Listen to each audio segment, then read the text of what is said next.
Assalamualaikum warahmatullahi wabarakatuh. Kembali bersama channel saya pengacara Icang, baik di Instagram, di TikTok maupun di YouTube. Kali ini saya akan membahas mengenai pertanyaan yang ada di direct message seputar mengenai harta gonogini. Nah, pertanyaannya, Pak, saya sudah resmi bercerai dengan mantan suami. Dan saat ini saya memutuskan untuk keluar dari rumah yang sudah kami beli di saat perkawinan. Apakah posisi tersebut tidak menguntungkan bagi saya yang akan melakukan upaya hukum gugatan gonogini, dan apalagi posisinya sertifikat hak milik sedang ada dalam penguasaan suami.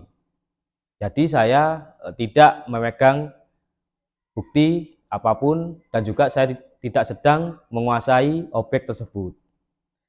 Nah, pertanyaan ini akan saya jawab di dalam konten edukasi hukum kali ini. Di dalam Sirka pasal 1 Kompilasi Hukum Islam dijelaskan di dalam perkawinan, harta benda yang masuk di dalam perkawinan maka disebut dengan harta bersama. Sepanjang apabila dibuktikan harta tersebut asal-usulnya tidak dari harta waris maupun harta yang dimana sebelum perkawinan salah satu pihak, baik mantan suami atau mantan istri, sudah membelinya terlebih dahulu.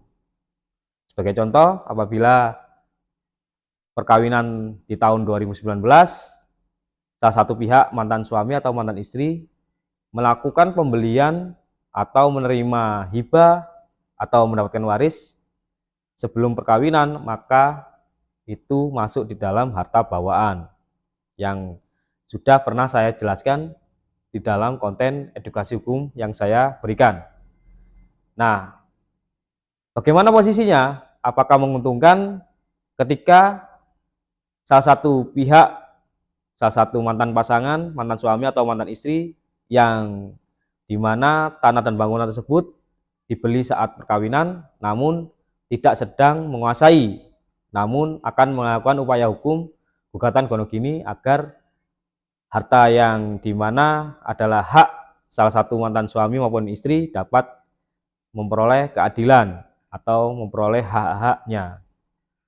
Di dalam hukum perkawinan mengenai gonogini tidak penting salah satu pihak meskipun itu diatasnamakan sertifikatnya, diatasnamakan mantan suami atau mantan istri, itu tidak masalah sepanjang sertifikat hak milik tersebut tidak dialihkan di pihak ketiga.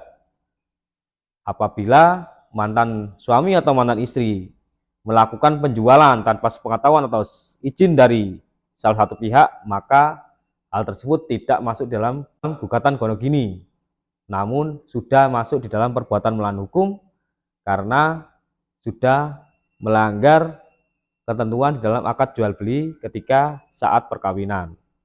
Nah, maka tidak mudah salah satu pihak akan melakukan upaya hukum tanpa sepengetahuan mantan suami atau mantan istri.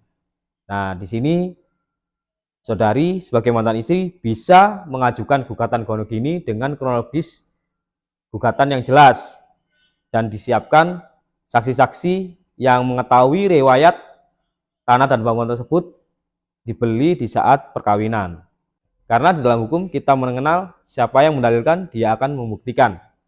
Nah, di sini akan lebih jelas apabila kronologis tersebut diuraikan mengenai objek tanah, asal-usul harta, dan juga jangan sampai nama, alamat, objek yang akan disengketakan itu salah.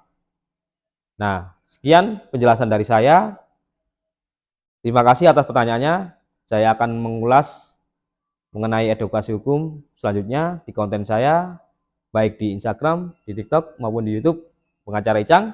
Terima kasih. Wassalamualaikum warahmatullahi wabarakatuh. Konsultasi dan bantuan hukum kirim direct message akun pengacara Ican Ya.